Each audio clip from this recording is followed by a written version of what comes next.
All right, now. And with that being said, y'all already know what it is, what it was, what it gonna be like. This your big dog DJ Big House checking in this thing, broadcasting live from the playground. You know, with my dog HB Heartbeatz in his still. If you ain't got no heartbeat, you did. You know what I'm talking about? We got 2 HBs in here tonight. Huh? It's a live night. It's a live night going on down here, put man. Up my chain. I ain't got one on tonight. I'm gonna have to put up my chain. Doing too much, I got a Huggie B man. chain on. Like I said, we got our other partner up in this junk, HB, Huggie B, Huggie Ochoa, you know what I'm talking about, in this junk. And the man of the hour, author, actor, entertainment liaison, real live street one, and a whole bunch of plethora of a whole bunch of other words and accolades mixed in together. Right. God damn it, like some gumbo. You dig that? Wayne Grind is in the building, man. What's good with you, big dog? What's up, bro? What's happening with you, man? Another day, man. Welcome to the playground. We call him Weezy. Yeah, we call him we call him Louisiana. Yeah. You know what I'm talking about? The real way. Wild Weezy. Oh, he did. Wild Weezy dead. Nobody want to play with Wild Weezy. Nobody likes him. He just suppressed for. So let me ask you this: What's that? What's the difference between Wild Weezy and Weezy? Streetness? No, Wild Weezy. Throw my water. Wild Weezy is a character. I realized it was a character. Yeah. Because like my OGs when I was coming up, Seafood and Jamie, like I used to run with them. So like they was in the streets and I was just a kid. So you know, once you jump off the porch, you jump under a negative leadership. You know, you gonna have to go and create a character to blend in, right? You got to do what they do. So I went and created a character, and it was Wild Weezy. So one night, police had tried to get me to rat. This is really where it come from.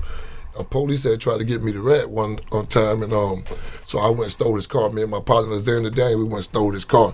So we come through the bottom, let the windows down, burn the tires. Wait, but you stole the police car? No, we stole the car he was trying to sell. One of his personal cars. And we come in the bottom, we was burning tires, and then my partner Lynn was like, Wild Weezy, that nigga wild. And then it was like, from that point on, it stuck to me. Like, you know, I was always the one to do the wild shit. You know do you think you eventually became Wild Weezy for a little while? I did. I was, yeah. So you kind of became that character. I was that, yeah. More than you was. Oh yeah, I had forgotten Wayne. What I really was. Oh, it wasn't a Wayne. It was Wild Weezy. He was tucked way back in the back. Oh man, Wayne. For how long? How long did that last? All my life, damn near. Up until recent, like a couple of years ago. I started change. Yeah, Wild Weezy. Yeah. So let's talk about that beginning and how all of this get to what, like, where are you from? Like, where is that? I'm from a small little town called Franklinton, man. Franklinton, Louisiana. Right next to Bogalusa. Where are you are throwing names that people have no idea. So how small are we talking? We talking small. Football game small. Nah, it's small. It's like, Frank. He said football game small. It's probably about 5,000-6,000 people. That's in the city. But it's just the surrounding areas. Like, we right there in Mississippi, it's all the same. Like Bogalusa, Cover, Slide Hill. Like, it's just, but we small. Like, you know what I'm saying? You got like 5,000-6,000 in y'all city. People. Yes, that type of city, small. Yeah. What were you doing as a youngster? With that little bit, you know what I'm talking about? I was fucked up. I did a lot of time, jail shit, but like when my mom died at 13 years old, like I kind of jumped in the game, you know what I'm saying, up under my OGs. They came and got me. And I ain't gonna say they purposely misled me, but they was showing me the love that they might have been misled as well. Yeah, they was misled as well. So they come to me and then, they was on the gangster shit. And I was 13, I was hurting, but, my sisters and brothers, they was doing their thing, and these niggas come, they hugging me, tell me they love me, give me the jackets and shit, so that was love. So what I did was created a character to blend in, right? So I became hard too. I can do that shit, because at one point they be like, nah, you stay back, you can't go, because they didn't believe that I could do, you ain't gonna do that, but shit, I'm just as cold as y'all. My mama dead too, and I ain't got nobody either, So it was kind of like that. Then after a while, like, years of doing, being in jail and losing my son, you know what I'm saying, like that, I just started to, just think different, How you lose your son? Man, I was in prison, bro, and Hold on, cause we moving too that's fast. crazy, We moving that's too crazy. fast. So he Hold just on. threw that out there. Yeah, Like, that's you know what I'm saying? You feel me? They just throw that out there, huh? Yeah, Right, well, hold on. right. We gotta pull this back. So Right. you turned up 13. Yeah, 13, moving. yeah. That's when you lose your mother. Yeah, I lost everything. It was over with. Yeah. What was that like in that time period? Like was your pops around during that time, or how was the family dynamic? It was like my sisters. They had moved out. It was already out. How many siblings you got? I got 8. It's Damn. There's 8. Yeah, there's 8 of us. But like they all was grown. You know. Okay, you the baby? I'm the baby. So Yes, it was indeed. So it was just me and pops. You know. So we ate like Chinese and that motherfucker. Rice and eggs, rice and beans, rice and you know. Right. What he can cook, but like my dad, you know, he quit school in the 5th grade. You know what I'm saying? Okay. You know, Damn, he didn't that's have 10 an years education. old. Yeah, my daddy couldn't count, but every time I stole from him, he knew I stole from him. You know what I'm saying? He was like Crazy. that with money. Had 2 wallets, you know. So yeah, man. Yep. So it was kind of crazy, like you know, and I jumped off the porch, got misled, ended up going to Scotland. You know what I'm saying? So this is like juvenile home Went to type juvenile. deal. That's what I was in juvenile with gangsters. I hit them one day. Skirt. Wait, gangster who? Yeah, terrorist gangster. I was a juvenile. Yeah, boy, stop. Yeah, see, gangster escaped from juvenile. Look, I fucked him up one day. I hit him up one day, and I said, man, what's up? He called me. I said, bro, you don't know me? He was like, nah. I said, you remember when they caught you when you come back from the escape? You had on them green batters, and me and you was on the medical van, and Lieutenant Glass, I walked up to the van. He looked at him. He said, gangster, terrorist, we got you back. They escaped, you know what I'm saying? Yes, indeed. Yeah, gangster them escaped from LTI one time. Yeah. Them niggas, they been advanced. Like them niggas, we was kids then, but them niggas was, you know, they was advanced from the city, so I got to see all that, you know what I'm saying? See how them niggas was living. Stone was in there, Big Stone, all them niggas. Yes, I indeed. knew all them niggas. Yo. So you pop out. So how long you was in juvie? I did like 2 years in juvie. I did 2 years in juvie. Then I came home, stayed home 9 months, and then I went to the penitentiary for I got 16 years. You just a young bad motherfucker. Yeah, I was fucked up. You went Wild you went- Weezy. Wild You went Weezy. 16 years, Wild but Weezy. broke up in 2 different stints, right? Well, no, I did the 2 years, that was juvie. Then I come home, I stayed home 9 months. Yeah. And then I ended up shooting one of my partners in Mississippi, right, in Tylertown. And I ended up shooting him, so I got 32. Well, they gave me 2 16-year sentences. Then I went back on the post-conviction release, and they put them together. And Where you was when they had him? Heckley? in Tylertown. So I'm saying, how long did you stay gone all at one After time? that, 7 years. I did like Okay, 7 years 7 on that. So you had to do like what 15? How many? No, sir, I did 7. I had 16. 7 of the 16. Yeah, I did 7. Yeah, I made parole. Then you get back out and then you go again. Yeah, I got back out. And, So when you hold on, so how old were you when you popped out? Because that I was 25. I was like 18 when I went in. I was so 25. 18 to 25. Yeah. So you okay? So we did a 2 year stint in juvie. We out for a little bit. We got the 7 year going here. Yeah. We pop back out at 25 now. Yeah. How is life kind of dealing with you as you coming out during these times? It was kind of crazy because I came back chasing the same thing, you know, the character. Because that many years, everything changed. Yeah, and I come back chasing the same thing, you know, steady, you know. And then it was like every time I go to prison, back then it was different, right? Because every time I would go to prison and then I would do my time and wouldn't tell and come home, it was like my name would get bigger and bigger, like, you know, like he a real nigga. So it was nothing to me, you know what I'm saying? Then it got numb Shit to the ain't happening point. these days. Yeah, and then it got to the point because I always wanted to be a real nigga. So when I go to jail, I can't tell. Then when I come home, now here go this nigga, he fucking with me. They know you solid, you know what I'm saying? So it got that, and then it got to the point, Dub, to where it got so crazy to where I didn't care if I live, if I die, if I was in prison. I didn't give a fuck. So look, hold on. Damn. Yeah, it was crazy. While you in that space, so let's look at this last time. So we pop out at 25. How long was you out between that and the next time you went in? Probably about 18 months, close to 2 years. Damn, you did Okay, your whole so you yeah, did your you whole were 20s in jail. In and out. For shit, I beat a nigga with a 2x4, fucked him up, broke his ribs, broke his arm, cracked his skull, some crazy shit. Damn. Yep, and went back. So, and then I went. And how long was this For thing? 5 years, about 4 years or some Because you change. violated your. Well, see, that ain't what violated me. What violated me was one of my partners. They had beat a dude, made him get naked and all type of shit. So I had a crib in the city, so I was hiding him at my crib. And so the people wanted them, and I was on paper. They put me on paper for that. And so the PO picked me up, and she said, somebody told me you hiding Richard and Country out, right? So I was like, nah, I ain't hiding them out. So she said, you going to jail until you tell. So I'm sitting in jail. Now I'm talking to my partner, Richard, on the phone.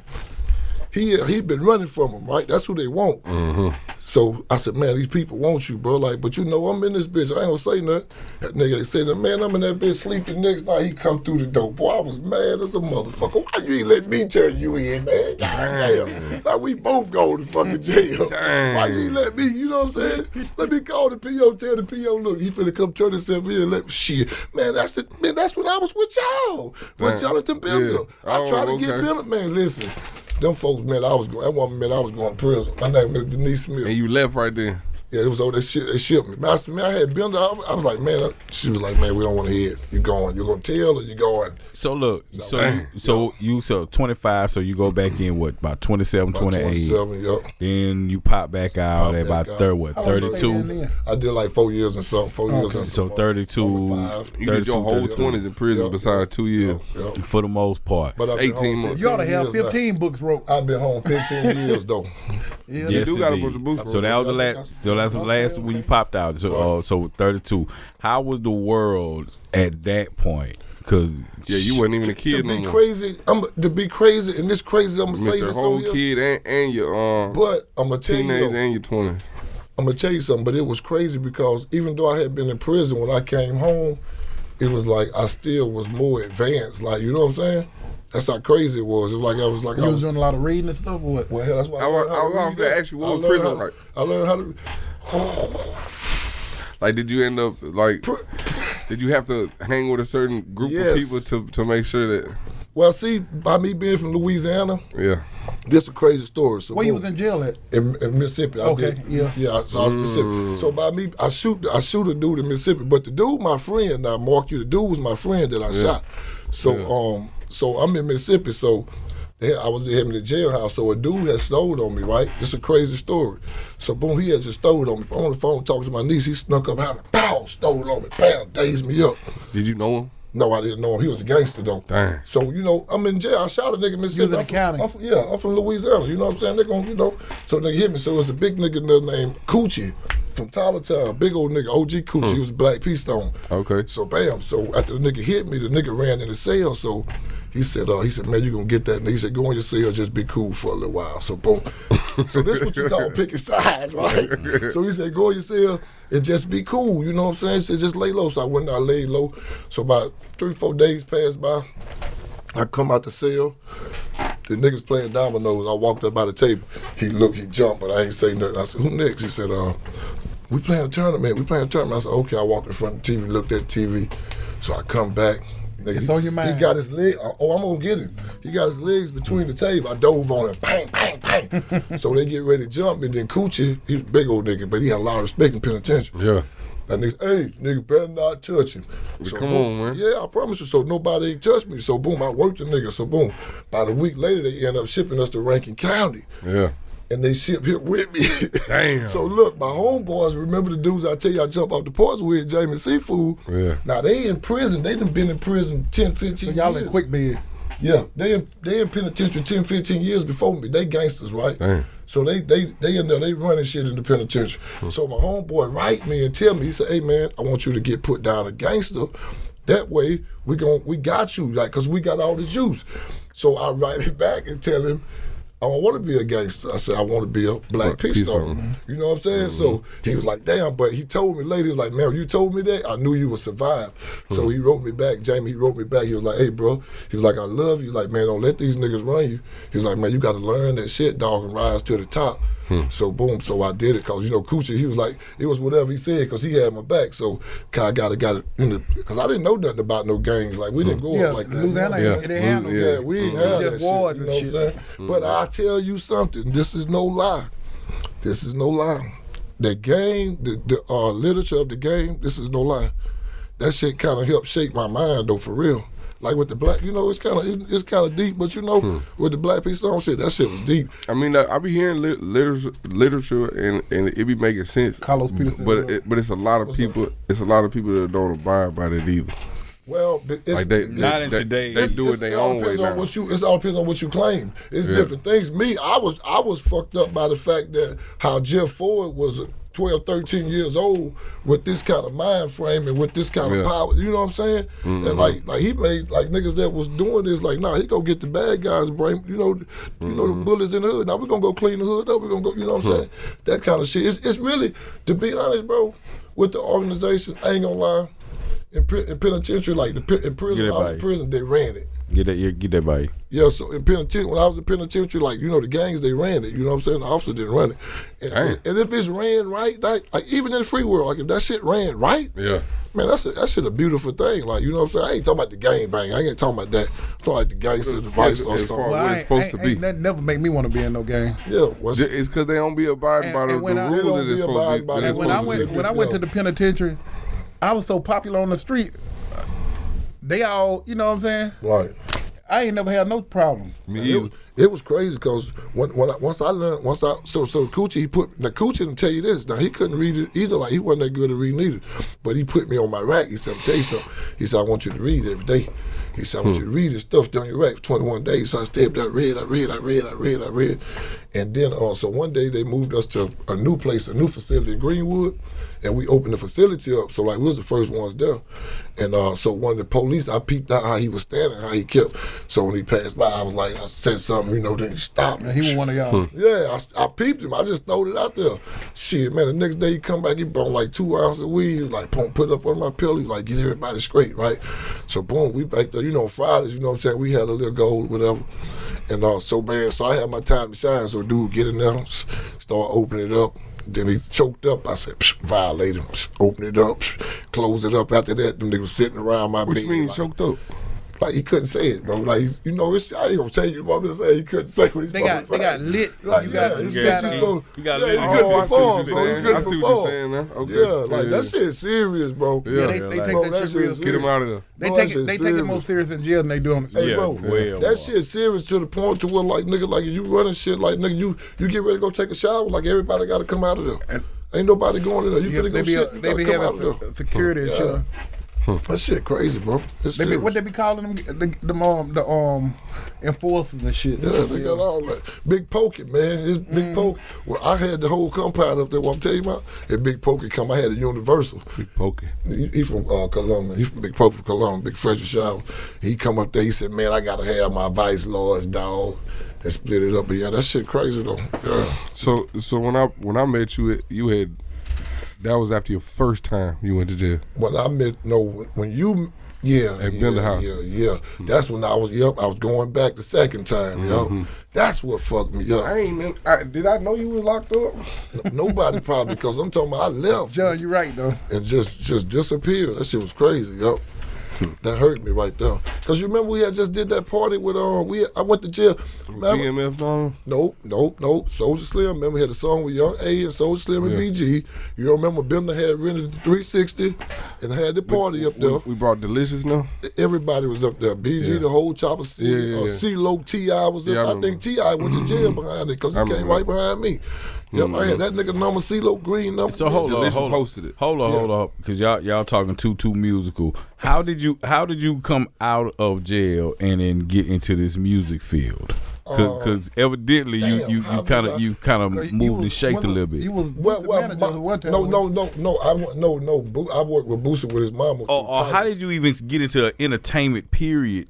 Into this space. Well, for one, when I come home, he had wrote that diss song about. No, I had some friends. I had some partners. Trying to find some I had some partners. Dead game. I had some partners. I produced all that Scrap shit. them.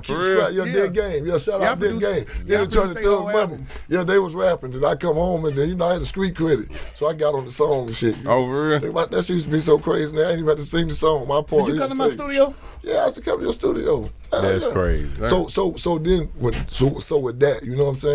Like seeing it and I'm doing it, and then Then I went to jail the second time. I was like, fuck it, it's over. I'm too old. You know, like I was like, I'm too old for that shit. And then that's when So you started writing? No, I started trying to be the manager, started going the other route. You know what I'm saying? I'm like, I'm too old, I can't rap, you know. But I loved the music business, so I was like. But you had missed your whole 20s. Yeah, that was your time to rap. 20s now. And your late teens. In my late teens, right. So I was like, it's over. So, you know, maybe I can just, you know, put somebody in the right direction. I can't say this. Ever since I met this dude, that's all he been doing, to try to link people up. Link them up, creating situations. So how did you get knowledge on that? Like, was that reading books at the same time, or is it just looking around and stuff? Man, just be real, bro. To give the read gas, some bro. and trying the arrow too. You know, he a little slick. I'm really trying the arrow. To give the gas. You gotta have to give the gas for sure. Yeah.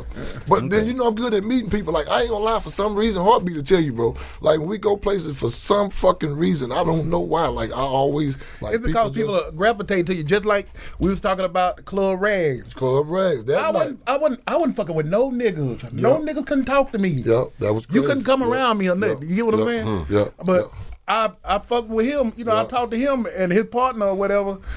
And then back then, everybody was scared of me for real, man. Bro, I used to have a rule. I still got a rule. If I walk into a room with a whole bunch of people I don't know, 'cause I got bad anxiety. In my head, I just say act like Wayne. Wayne just don't give a fuck. He don't be giving a fuck. So I just turn into goddamn Wayne. I just don't give a fuck. And it works every time. Yeah. Can't give a fuck. Cause when you got social anxiety, you be thinking of too much stuff, and that's why you don't want to walk past these people and stuff like that. I just, you know, you be thinking all the attention on you, but like people like you don't give a fuck. Right, you know, you finna walk up to whoever, say what up. You know what I'm saying? Right. Shit, everybody don't do that. So what? Because you know everybody who gets into this management space, you know, you kind of dealing with shows. You're trying to find the artist. Or like, what was the first thing that you did in this path, or kind of like trying to do the management and stuff? Well, for one, I always I knew I always like had a connection to Boosie, like through Titus and all them. You know, I met them in jail, and then through Soulja Slim. So like my partner and them, I used to try to, you know, at first I was rapping, then I started trying to manage them, but it was hard because I'm from a small place, and like people scared to leave. Like, you know what I'm saying? Mm-hmm. They be scared to leave, so I'd be like, man, come see, they like, you know, yeah, they wouldn't know nobody. It was hard. So like, then I branched out and I grabbed a little rapper. Then I'd be like, okay, this gonna be the one. Then he'll fall in love. So that's what you was doing each time. Yeah, that's all I was doing. I was just trying. Like, I'm gonna help you, nigga. And he done brought me so many people. Man, I brought Heartbeat so many people. Man, I don't want him. I don't even want to hear him no more. You know what I'm saying? I tell him because it's always because he gonna get out and fight for you and bat for you. 9 times out of 10, it's the artist, and I be telling him. They don't understand the shit don't happen overnight. You know what? You know what though? What the artists don't understand is if they don't have no knowledge about the business and no connections about the business, the best thing they can do is shut the fuck up and do what you say do, and that they not gonna do. They're not gonna do it. You know what I'm saying? Especially if they get a little attention. You don't have no money to put up. You don't have no connections. You don't have no knowledge about nothing. Just shut the fuck up and make the good music and give it to me and let me do it. What's your relationship with you and Titus and them? Like, man. How you cool so hold on, let's get even more into that before you even say that. So this is Boosie's brother. No, that's his partner. That's his childhood friend. Okay, childhood. Yeah, Titus was the big dog growing up. You know what I'm saying? Yeah, Titus I heard Boosie say his name before. Yeah, always. Yeah. So how did you get into the mix with him and his legal situation? Through Titus, I did that through Titus. Well, what happened was Titus was going to jail for, you remember when they took the lean and shit to the prison and shit? Mm-hmm. Well, Titus had got locked up for that. And so me and him was talking, and he had called me, and he was like, hey, man, he was like, bro, I want you to sell my car for me, one of my cars. He had like 7, 8, 9 cars. Like, I want you to sell my BMW for me. He was like, you know, give my girl the money. So I was like, I ain't say no more. He's like, I'm going to call you back in a day or two. So he didn't call back. Then about 3-4 days, called back, and he called me back. He was like, hey, bro. He was like, man, don't even worry about that, bro. I was like, why? He was like, man, I took 30 years. I said, 30 years? Damn. What the fuck he do? That the shit was boosted. Like, they wanted him. Like, they wanted him to tell. Like, you know what I'm saying? This Titus you talking about? Titus. So they gave him 3 options. You know what I'm saying? Take the 30 years, tell on Boosie, or either go to trial and get life. So he took the 30 years. You know what I'm saying? He's like, man, fuck it. So he was like, man, fuck it. He's like, I'll be home. 10 years or so. He was like, but bro, any love you got for me? he was like, man, give it to Boo, man. He was like, man, Boo need it. He was like, bro, he said, Boo can come home. He's like, it's hope. And so, like, I just, like, left him and just started focusing on the Boosie shit. Hey, you know what's so crazy? Me and you talked. We talked right around that time.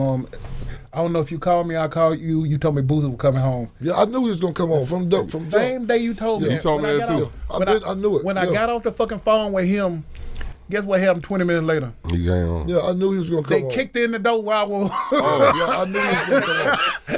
And put my ass, Melwood Drive, put my ass in jail. They planted had a nigga plant some fake dope in the garbage can, man. I kid you not. I just got off the phone with you when that shit happened. Yeah. So I had called so what I did was, so I kind of knew them all, like Lover, Brunson. So what I did was I called Pap. So I said, Pap, I want to. So what happened was I realized that when I started talking to him, nobody was helping Miss Connie. Like, nobody was helping his mama. Like, everybody was fucking, bro, that shit was deep. Like, I don't speak business, but that shit was real deep. But nobody was fucking with him. And so I called Pap and I said, Pap, hey man, could you get me the Boosie mama? He was like, yeah. He was like, yeah, we'll get you to her. So I went out there and met him. So him and Lover, they took me to Miss Connie house. That's the video that's on YouTube. I remember that. They took me to Miss Connie house. So we walked through the door. She like, hey. So we walked through there. Now the fucked up part about it is now, Yo Gotti and Jesus had already came through, but he still owed $35,000 on his lawyer. You know what I'm saying? So when I go in, it was crazy because, like, I don't really, this shit kind of over my head. So when I go in, and then me and Miss Connie get to talking, and I'm like, damn. So I seen the woman, I seen the mama that was hurt and pain, and it was like it was hope, but like nobody was helping her. You know how that shit be. You probably know when you in jail. Nobody don't give a fuck, man. You in jail, and I seen her going through that. So like I just threw everything out the window. I was like, Miss Connie, whatever it is I can do to help you, I'm gonna help you, right? So boom, I goes to Virginia. So boom, I go to Virginia because I knew this nigga. Well, this chick, Joe Chancellor, shout out Joe Chancellor. So she hooked me up with this dude named Earl. So first I go to Serge. Remember I booked the shit with Serge Durant now? I remember all that. That's why I booked it with Serge Durant, to bring all them in to try to get them to see the Boosie situation, right? But nobody wanted to fuck with it. Remember I had Serge and Saladin, all them niggas. I booked them to bring them to Virginia just so I could try to, but nobody would fuck with it, because they thought it was over with, you know what I'm saying? And so me and Miss Connie got together, so I met the dude Earl. So when I told him I had Boosie contract, I was like, hey bro, look, I said, Boosie fucked up. He got some money, like the money where him and his brother was beefing about, like we got that money. Like Earl went, my partner, he went and got that money. I remember that. Yeah, he went and got the money, like for real. This shit real facts, like all proof, yeah. We got that first money, that was his break. When he got that bread, that was his break, you know what I'm saying? So Earl, he ended up getting the money and shit, but like later on in it, when Boosie started getting loose, his brother started getting involved, TQ started getting involved, and then, Earl wanted 20%. TQ was like, man, I ain't gonna give y'all 20% of my brother, but I'll give y'all 15.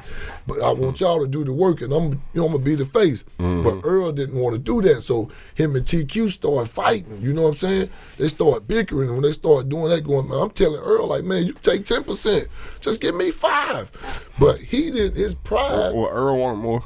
How much he wanted? No, it was the pride. He didn't want to do the work and let TQ stand out front and shine. See, which come to find out later on, my nigga, this shit crazy. The shit was so deep. Find out later on, this nigga was a whole fucking informant. Which one? That's the dude you was talking about yesterday. My partner, the nigga that got the money for Boosie, was a whole fucking informant and told on one of Jay-Z partners. That's the crazy thing.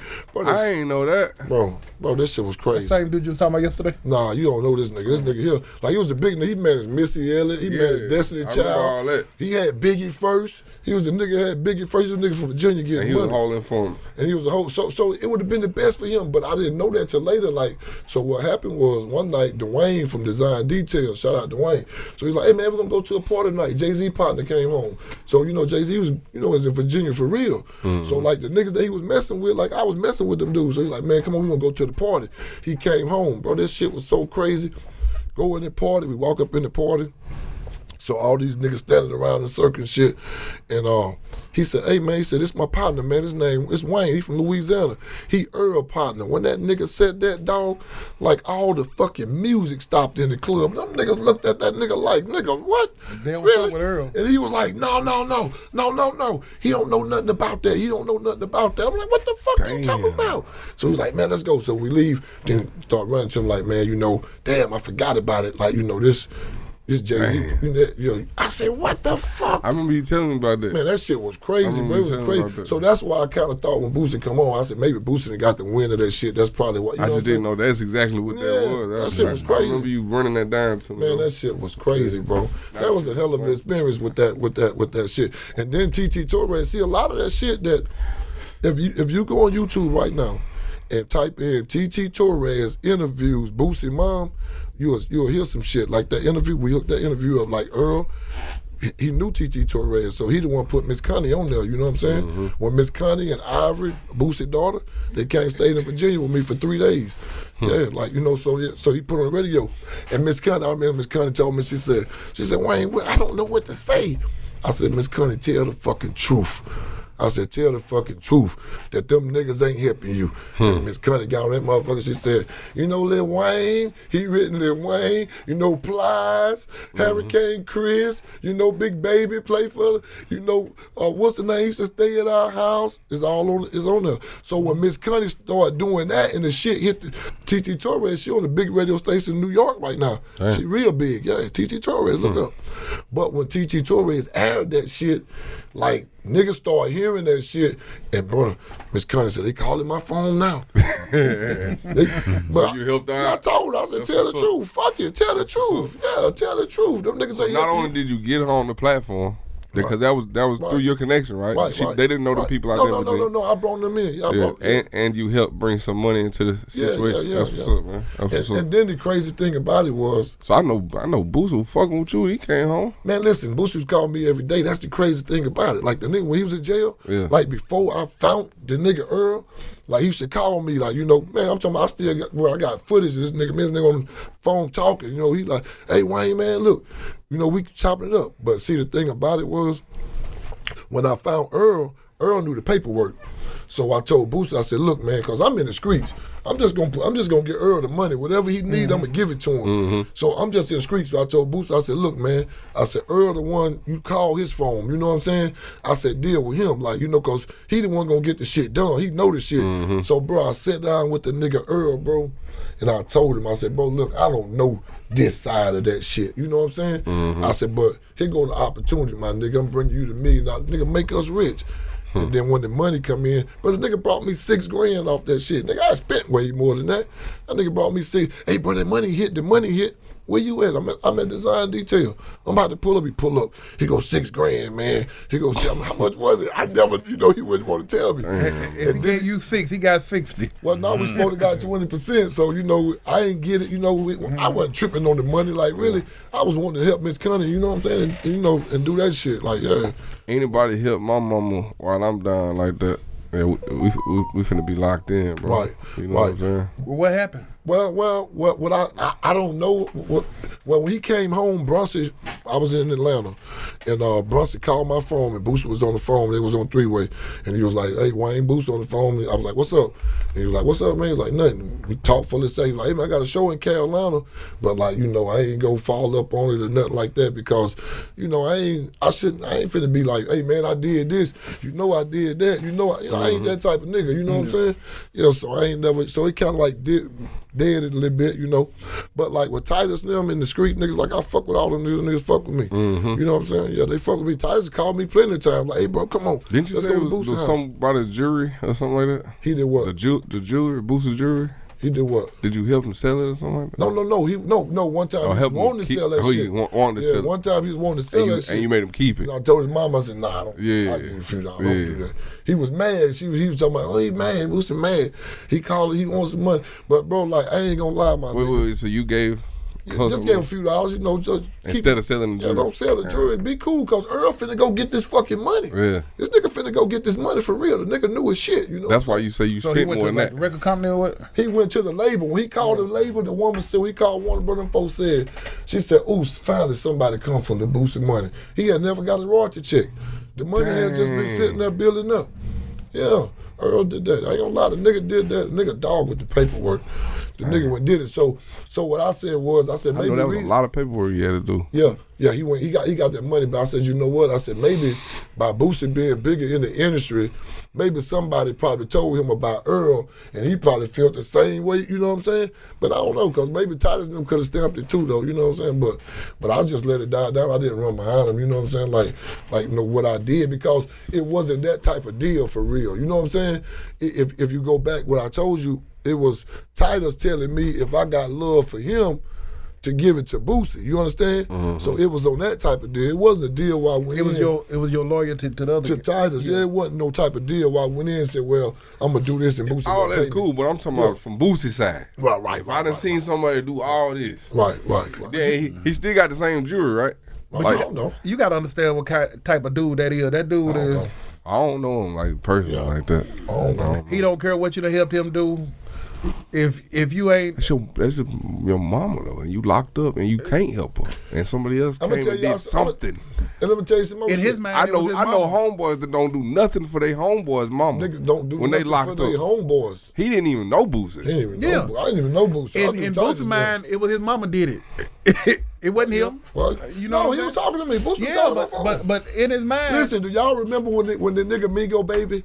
When the nigga Migo baby with the free boost in his face? Yeah, you had signed him or something. That's like that. why I got him. I remember that. Because Boosie when Boosie called me, I said, say Boosie. I said, hey man, I said, I'm finna fuck your head up. He said, what? I said, man, they got a nigga out here with your free Boosie in his motherfucking face. Boosie said, man, you lying, man. I said, for real. I said, he's screaming badass. What is he now? He still got that free Boosie on his face. And he said, and Boosie told me, listen, and Boosie said, he Wayne, in every video. He said, if that's what you gonna do, he said, do it. He said, but bro, it's blood, sweat, and tears on this shit, my nigga. He said, ain't no free rides. Niggas don't get free rides, but like, you saying that. Yeah, so you know, so I felt, so we brought him down. You know, Donk was on the phone too, me, him, and Donk. You brought him to my studio. Yeah, we brought him down. Buck gave him the verse.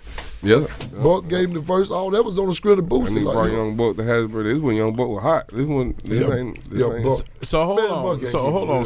So with all this going on here, so we got this in and out, Boosie free. You done turned up.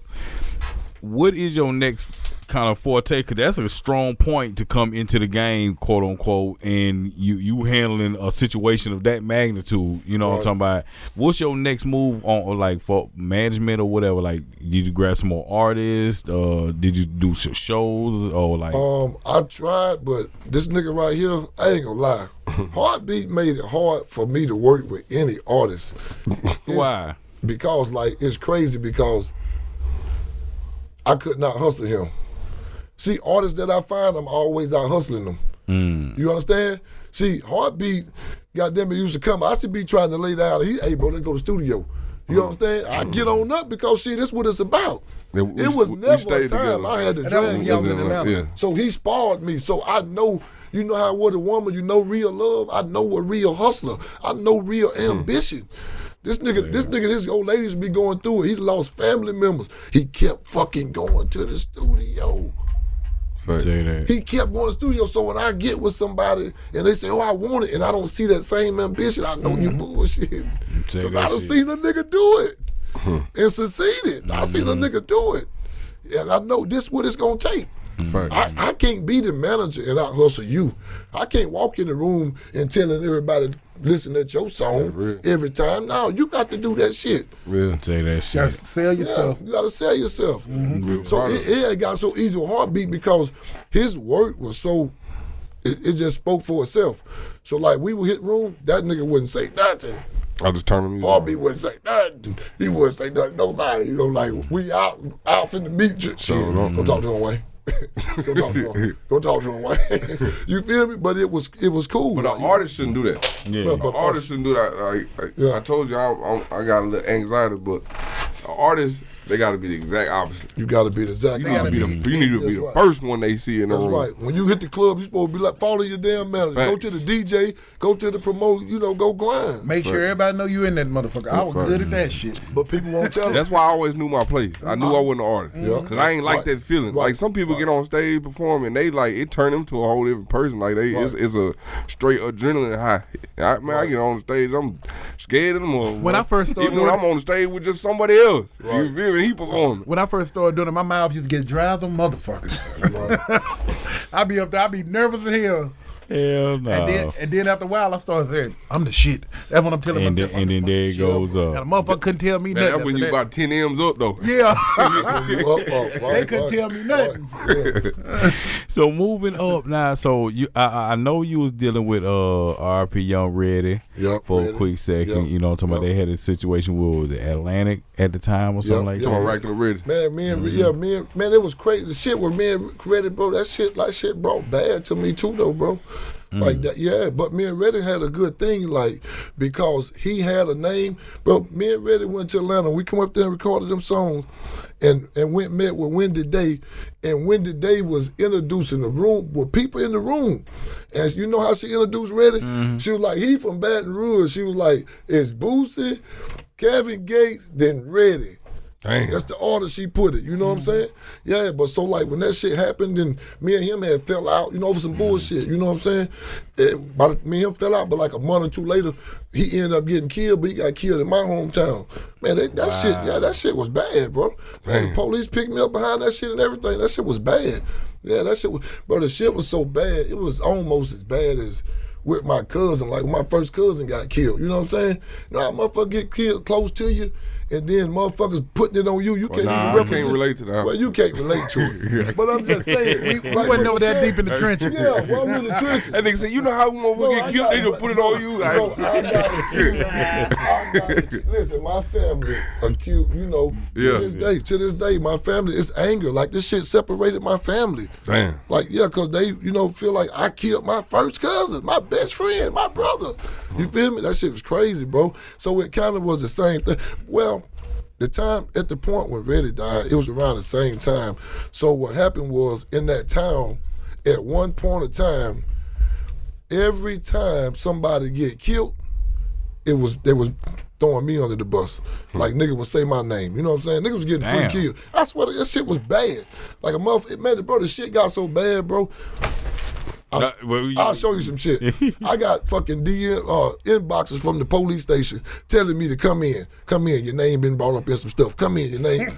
Real shit. That's how bad it had got. Like, matter of fact, correct me if I'm wrong. Weren't we in Atlanta and you had to leave and come down here? Because the police wanted me to come home, yeah. I think I remember that. Yeah, the police wanted me. That was several times. They said you had to come home for question. You went right on down there. Been deep bro, enough it was in the trenches bad, for bro. the police to inbox me and tell me to come in. Shit, It was bad. that Instagram? It was on my Facebook. I still got the messages. I promise you. He said we need a lot of to times. That was too deep in the trenches for me. Yeah. Kick my door in. Don't bad. inbox me. Yeah, that shit was bad, bro. But at the time, it Kick was my crazy. door in. Throw me down on my face. Don't inbox me, motherfucker. It was crazy. Yeah, it was real crazy at the time, because every They time couldn't find him though. that shit was crazy. They ain't know what they weren't finna find. Shit, it was on the move and shit. Then That's Right, wild. it was working. That shit was crazy. They had to inbox. Send the marshals to me. And it Don't was inbox me. I want to be surprised. I don't want to know ahead of time because I ain't coming. So That nigga went down there. He came. I remember that. Yeah, well. So going through all Catch of me if this you and can. everything, now I'm gonna take this as a segue moment. You take all of this stuff that's going on in your life, 'cause this is like movie worthy type this shit shit crazy. going on right now. You know what I'm talking about? How do you go into, and does this all of this type go into your authorship? Because you're writing now. You publish a book. I want to write about my life. You feel me? So how did you swing from dealing with all this craziness, and like I say, now you know what I'm talking about, you go into the authorship. Well, the writing come in jail. Well, the writing come in prison. When I went to prison, I knew nothing about a gift. That's another thing I want to tell y'all. When I went to prison, I knew nothing about a gift. I knew nothing about no talent. I knew nothing about none of that. So when I walked in prison and I seen niggas in prison Doing stuff. I was like, Buku different thing. man, what the fuck? How the fuck you do that? Then he gifted, and then so I used to always pray like, I want me a gift, goddamn. my gift. And then I had a dude, Lindsey Scott, shout out to Rock, grown ass men. We in prison at one point in time. This what this nigga used to do to me. He used to come get me. I'd be playing dominoes or something. He'll come get me. Get up, bro. Get up, and bring me to his rack like a kid and sit down. You need to learn this. And teach me. We had school right there on his rack, you know what I'm saying? So it's like I was self-taught. In school, I ain't pay attention. Remember now, my mama died when I was 13. So when I went back to school, that shit was over with. I ain't want to hear that. You know, I went to LTI from school. They come got me from school, and I ain't go back since, you know what I'm saying? Yeah, so that shit was crazy, yup. Man, we had a good time out there in Atlanta, though. I ain't gonna lie. Yup, Atlanta. Yeah, I stayed with both y'all. That's some bad time, boys. I moved out there with Kev. And then this nigga called me and said, man, where you staying at? I said, in the extended stay off, Terra Boulevard or something. And nigga said, boy, if you don't get from over there. That was after Camp Creek? That was after Camp Creek? Dangerous place over You was there. in the trenches. No, that was before.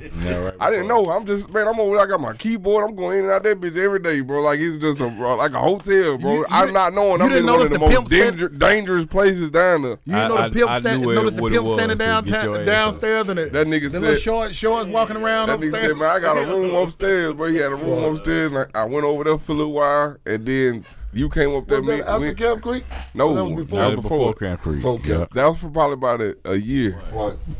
Somewhere around there. And then me and you end up moving in together. Camp Creek. Yeah. Shout out Fee. Yeah, for sure. Man, that was a crazy situation over there, bro. I ain't gonna lie, bro. Through it some times, man. So getting back into it, so what okay, so yeah, so I was in prison, so there was this woman, her name was Miss Virginia. So I took this class, right? I took this thing to get, it was called the therapeutic community. I went in there to go get good time, but I went in there and got my life changed, you know what I'm saying? Say that. Real talk, so boom. So I go in there, this woman, we were sitting down, and she said, baby, she said, I like you. She said, you got a good character. She said, you know how to talk to people like, you know, you're a trauma. She was like, she said, but until you accept life for what it is and not what you want it to be, she said, you're going to always remain in places like this and in fucked up situations. She said, what I want you to do, she said, what I want you to do, I want you to go to your cell and I want you to pull out a paper and a pen. And she said, I want you to start writing about your life from the beginning of pain. And she said, come all the way, this shit was real therapy. And she said, come all the way up until, you know, first you can remember pain. And when I went and did that, when I brought it back to her, she read it, when she looked through it, she said, this is a book. And so that's what kicked in, made me want to keep writing. You know what I'm saying? Dang, that's powerful. She said, this is a book. That's the one I think you did the cover to the My Life, My Pain, My Struggle. Broken Hearted, Broken Home. Yeah, that's the real deal. But my family don't want me kind of, you know, because that's my real life story. So that's where the writing come from, that, you know what I'm saying? Okay. Yeah, so, and then with the book, like when I come home with the book, it was in the closet. Still, you know, on paper, it was, so I'm riding one night with CeeLo, man, big CeeLo. CeeLo, the one motivated me to put that motherfucker, to push that motherfucker. Say that. Big dog, CeeLo. Man, It's crazy how everybody here knows CeeLo. He made me. I just met him, but y'all all know him personally. Yeah. When I came home, he was there. But he made me. He gave me a lot of game, like, you know. So what he said was, we was driving, so he was on the passenger side. I'm driving his truck, you know. He had a Cadillac Escalade. I'm driving. I'm driving. So he sat back. He just talking, and he said, Wayne, man. He said, bro, he said, I like you, man. He used to always talk about my head, big head ass, you know, say little joke. He a big joke, big ass kid for real. He stayed joking on me. So he said, man, I like you, bro. He said, but you remind me of me. He said, you got nuts. He was like, niggas respect you. You know, women fuck with you. He was like, you ain't scared to ask for what you want. You ain't scared to go get it. He was like, you gonna be all right. He said, but you gotta start putting your eggs in niggas' baskets. He said, because when niggas don't fuck with you, then you stuck. Fact. He said, what you gotta do is build your own brand, get your own shit, and then you collide with niggas and work with niggas, and then if it don't work, you still got your own shit to push. And I went crazy. I went got T-shirts, got the book cover, look, and then didn't even have the book. So I'm grinding 2 years. I'm pushing. I'm an author. Until one day I flew to California and I'm in the Uber, and the woman say, I give her the flyer, and she said she just didn't know. I wasn't worried about no damn book. You know what I'm saying? She said, it was an online book at the time, wasn't it? No, it wasn't even a book. What you was just saying, coming soon? Pushing the idea. Tell him I've been coming soon for 2 years. Dang. I've been coming soon for 2 years, but I don't have the book because everybody was beating me out my money, right? So I pay this person, yeah, I'm going to do this. They never did it. So and stuff. they was fucking me, yeah. So this woman in this Uber said, so she said, where can I find the book? And I just said, fuck it. I said, man, look, I don't have no book. I said, God damn. I said, I'm finna give up on this shit. She said, what you mean you gonna give up? I said, man, everybody keep taking my money. She was like, wait, I got some friends working Hollywood.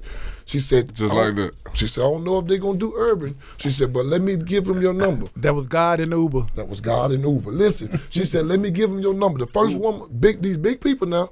So the first woman called me. She said, hey, that woman heard my voice. So I could tell she was race. She wasn't on that nigga shit. See what Miss Suzanne Ferry? See what that woman, when I called her?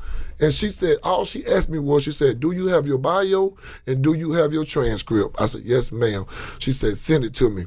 I sent it to her, and she called me back. She said, baby, she said, this shit got to go out. She said, your life story. She was like, man, I'm going to help you. She was like, I'm going to help you. She was like, you know what I'm saying? She said, just go put this in the bank account. And she said, in 30 days, I'm going to have some results. In 30 days, she sent me the first 2 chapters. I said, thank you, God. Damn. And then she put them on Amazon. Then so I just kept pumping, I think I remember that. Yeah, that shit was crazy. Shout out Miss Suzanne Ferry. Yeah. A lot of people. So and she took what you had written in. No, Miss Janice Brumfield. What you mean? What you mean? The first 2 chapters? Who rewrote it? Miss Janice Brumfield rewrote it. Well, what did she do with the first 2 chapters? Well, she put it in book format. She edited it and put it in book format. Man, it was slop, man. Format. He it was slop. These are my ideas. This is what I wrote down. But Miss Janice Brumfield, one day I was standing at Jack Brown and I heard her talking. She said, I got a book out. So I stepped to her. I said, you got a book out? She said, yeah. I said, I got some stuff I need typed up. So she's like, bring it to my house. So I brought it to her house. She typed it up, put it on the flash drive. Then I got it to Miss Suzanne. Then, you know what I'm saying? She edited, put it in book format. She finished it up, put it online. Then she called me back. Dub just asked me this. He was like, man, I'm having a problem with people saying when Amazon published their book, they only on Amazon. And I showed him my shit on Amazon, Barnes & Noble, Books A Million, Walmart.com, everywhere. And this woman continue right now today, bro, working with, you know what I'm saying? Right now today. And I done tried to get other people books, but she be like, why ain't them this busy?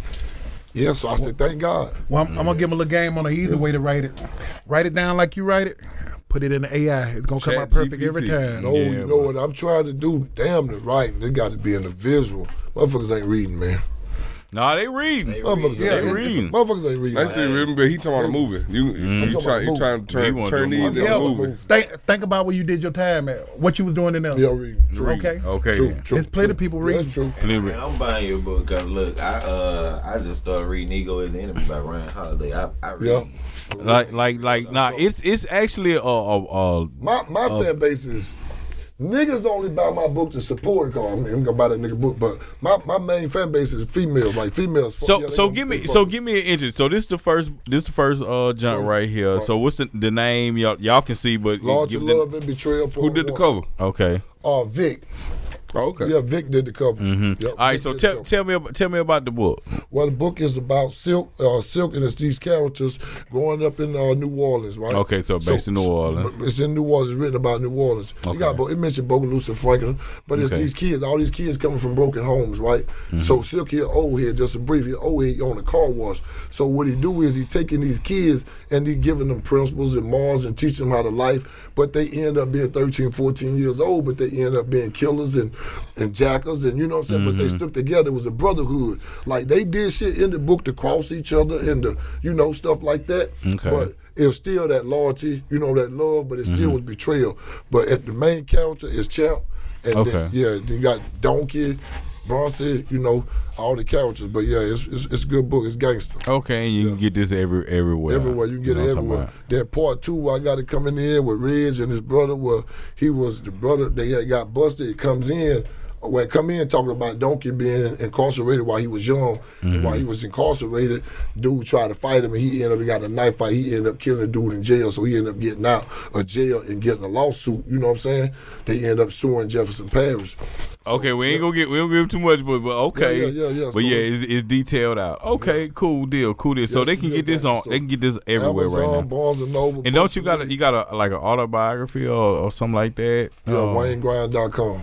Oh yeah, autobiography. That's my life, my pain, my struggle. Okay, and that's out everywhere too. No, it ain't out yet. Okay. I got the early preview. You got that. Okay. Got that. So that's on the way. Yeah, so you got a couple of books on the way. Right. You know what I'm talking about? You got that. So is this something that you like really, really want to step into and like stomp down into, or this kind of just I'm adding this to the forte? It's kind of crazy because I can't do it here. I gotta go. Like I gotta be gone. Like, cause it take focus. Mm-hmm. You need to be sitting on a lake somewhere. That's when I go to Cali. If you notice, when I go to Cali and I'll be locked up, I can do shit. Mm-hmm. That's why I went finish my other book, part 2. Okay. Like I can't focus. Like, you know what I'm saying? I can't focus here. I can't. You know what I'm saying? Okay. Think about it in jail. And then one of my partners, Pap, my nigga Pap, Benjamin Carter from Baton Rouge, Louisiana, 225, real nigga. Look, so boom. So when I was writing in prison, this shit was crazy. That nigga, I used to be on my bunk writing, and that nigga be coming up there, hey man, give me the rest of it. He was reading as I was writing, stamping, motivating me, really motivated me to keep going. So he's like, man, you can do this shit. Like, man, you got a crazy mind, like, nigga, you know, like, boom. But I seen some shit too now, I seen some shit too now. I grew up around some niggas that did shit, you know what I'm saying? Okay, so we doing a lot of urban books. We got a couple of books on way. Like, where can they go get all this stuff? You say WayneGrind.com? WayneGrind.com. Okay, that's your official Barnes site. and Noble, Books a Million, Amazon, Walmart.com. Or you can catch me in the streets. I'm gonna have that bitch. Dig that. I got you. That way. Yeah, I'm like a rapper. Remember back in the day we used to be having them CDs in your car? Yes, indeed. I got a couple books. Out the trunk with it. Listen, you know what I'm talking about? 15 books a day, $75. I know people work for 12 hours and can't get that. Right. If I could sell 5 books a day, that's 75, and I ain't got to hustle no more. Come on I now. ain't got to sell no 10. If I sell 10, I'm balling. That's 150. That's 150. Real If spill. I sell 10 a day, I'm balling. Dig that. Tell you now. And segueing off of that too, like I said, you wear a lot of hats at the same time, and you wearing How much one you at selling the your same book time. The Grindman $15. TV. Yep. So Grindman what's TV. going on about this right It's here? my podcast, man. Okay. They talk, man, they talked me into trying the podcast. Joe Chancellor. And shout out Joe. I love you, Joe. So boom. So anyway, Joe always used to tell me, like, man, you need to do something with your voice. Like, you need to do something. Motherfucker, you always helping people. You done helped all these motherfuckers, Young Buck, the Red, the Sean, Boozy, motherfucker. You need Heartbeat. No, she don't talk about you. She know Heartbeat. No, I was just letting them know you helped me too. But you know, so she was telling me about the podcast. So what she used to do was, as she was learning, she would always send me everything that she learned. You know what I'm saying? And so she's like, you better do this shit. You better do it. So I found myself doing it. And then when I tried it, and then I started calling people, and they was like, yeah, pull up, man. I got you. I'll do it for you. Yeah, pull up. Yeah. And then the shit kind of got, you know, then I started having dance in the But family. dude then really went viral on his page. Didn't even know. Yeah, I didn't know. I didn't know that. I don't be into that shit. It ain't viral, but it went with like 30, 40,000 views. Yeah. He didn't even know. Some comments. He just on there talking, Yeah. talking about some shit. Matter of fact, I think I was talking about the shit with Titus. and he had no clue it had that I many had no clue views. till years later. I never knew. I would have kept doing It that probably shit. 10 years later, probably. But you gotta think about the life I was living at the time. I couldn't be an internet nigga, so I always was scared of the internet. Yeah. Cause you know, I'm one of them. I'm an old ass nigga, like I'm really old, like so. I've been on the point. You I older was than me? 13. No, I don't know, nigga. How old you is? I'm 48. Nah, about you ain't. 60, huh? I'm 79 years old. Nigga. But what I'm saying is, remember I was telling you back in the day when I would go to jail and then when I would do my time and keep it real, I was getting stripes. You know what I'm saying? So, like, I'm one of them niggas, like, back in the day, the old real nigga. Like, you know, when you do shit and then Take your time and keep moving. you don't, Check your lick. You don't talk about it. You don't do it no more. You know. So let me ask you this. The times when you went to jail, you were the person who did it. Like, yeah, I was in jail by myself. so who are you going to tell on? Yeah, I wasn't gonna tell on nobody. You see what I'm saying? No, they got to tell on you. And that's crazy because my partners used to be mad at me I lost a lot of friends for this. When I would go and hit licks, when I would go like do jack niggas and shit, I would go by myself. Yeah. So when what I'm saying, who you gonna tell? So what I'm saying, I used to protect my partners because I never wanted to introduce them to their life, right?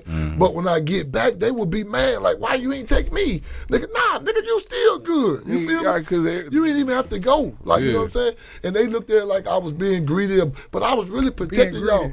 I was protecting them because I knew what was on the other side of the fence. That shit crazy over there. Yes, sir. You feel me? It was crazy. It's a lot of wet goddamn pillows in that penitentiary, boy. Right. For real life. Right. I don't wish that shit on nobody. Right. Real life. You know what I'm talking about? Man, free 240, man. Free Huggie. Free all the niggas. Yeah, boy, all the boys behind that wall who need to be up out here. Man, when my Free champ. Listen, I when can't my even think sister everybody died, so and then my many niggas I son got in died the jail, same bro. week when I was in prison, I knew I couldn't go back to prison no more. Champ back in jail? Yep, For a champ back in long jail. time, bro. For what? We'll talk about it off of that, but yeah, yes indeed, man. Free champ. Dig I that. hated that too. So, are we still playing with the music now? So we doing this. We did the management. We did the writing. Goddamn, we doing the podcasting. Like it.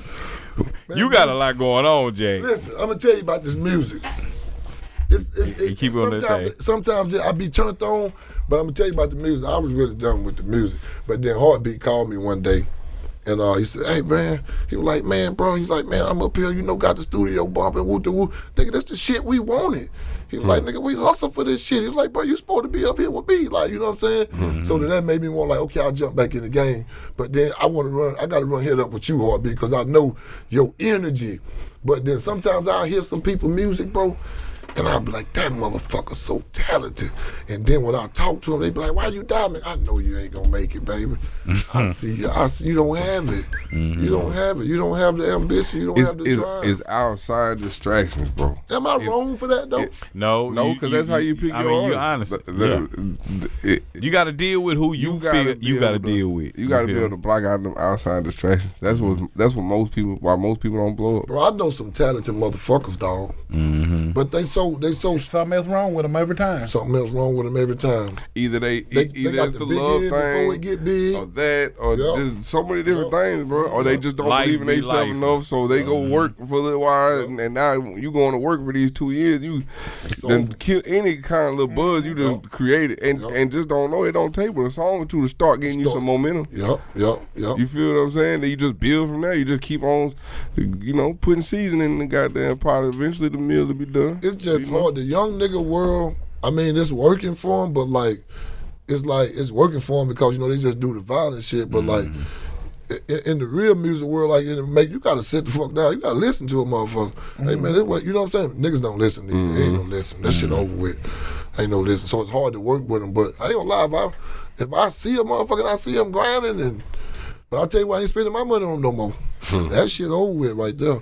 You be wanting to kill a motherfucker. And then the crazy thing about it, when they start seeing you making a little money after you spend all your money on it, they want much as you get. Shit, that shit. And that thing is because of them. That's what I went through with the Bentley Boy situation. When we started getting booked for shows and stuff, I've been taking care of you niggas for 2 years. I buy y'all clothes. You know what I'm saying? I do this, I do that. Yeah. I feed us every day. And you know who else throw their careers away a lot? Females.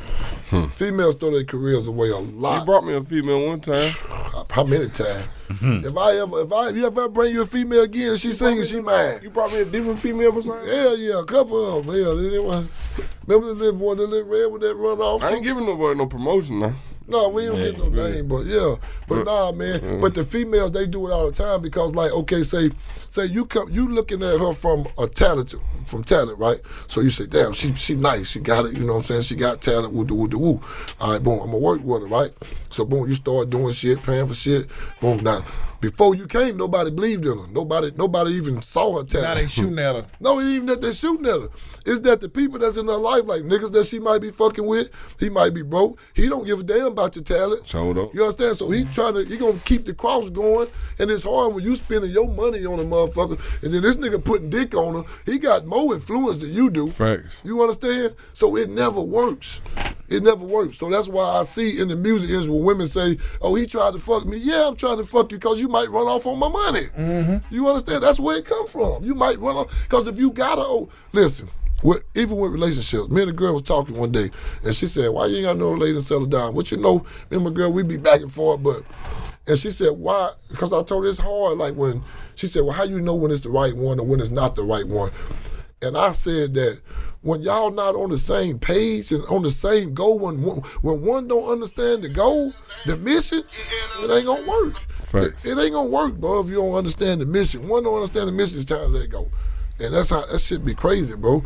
So like with women, they throw it away a lot, bro. They do throw that shit away. Have a boyfriend, your boyfriend ain't never said nothing about you. You know what I'm saying? Yes, indeed. Now he got all this. Now he got all the niggas. They gonna get the big head. They think they everything. So Shit just be all the way wide open. I want a blues singer. Man, them motherfuckers getting paid now. Man, you know. Once the labels find out how to eat off that But shit. y'all know who I had first. Y'all know who I had. Cause see, everybody making their own money right now. Bro, you know who I really had feel first? me? First CD dropped? Who? Adrian Bagel. I don't know who that is. Yeah, you do want to say that. Where from, McCall? Mama. From Baton Rouge. CeeLo had him. Mama. Dad, tell Daddy, if you don't leave me. He sing a lot of shit. Come around the corner. He kind of swole. Go ahead and go. Go ahead and go on. Cause one monkey don't stop no show. Me and him was in prison together. What's his name? Adrian Bagel. I thought that was King George song or something. No, not One Monkey Don't Stop Your Show. That's King George. But listen, Adrian Bagel, we was in jail together, right? So they brought him in there, and he was a rapper. His name was Young A. And he come, they put him in my cell. When he come in there, I told that nigga, he said, "Hey man," I said, "What's up?" I said, "We from?" He said, "I'm from Baton Rouge." I said, "Look, I got a cell phone, I got weed, I got whatever you need." I said, "We just don't do no ratting up in here." You know what I'm saying? So he come up in there, sat down, man, we got cool. And then, man, them had it going on though. I hooked him up with the police officer, he laid out. But that nigga told me, so when I come home, I'm gonna do music. So when he come home, I had already been dealing with CeeLo, and him and CeeLo was cool. Oh, okay. So CeeLo had started messing with him for a little while with the blues, and so when he put his first CD out, I was with him, like, me and him was running. And I just should have stuck with it, because we had a good relationship, you know what I'm saying? Should have stayed down, stuck with it, jumped over to the rap, started messing with a rap dude, and man. Here we go. Here we go. He crumbled. He crumbled. A minute half. Yeah, a minute half, man. Yeah. Boy, appreciate you coming through here today, man. Goddamn fucking with us. Where they can hit you on the gram and shit? Where they can follow you? Grindman _ The Grindman. DA The Grindman _ Okay. He'll be back. Yeah. Yeah. Oh, Got yeah. a couple more chapters to unleash. You know what I'm talking about? When the next book come out, you definitely got to come back. We got to talk about that and everything. You feel me?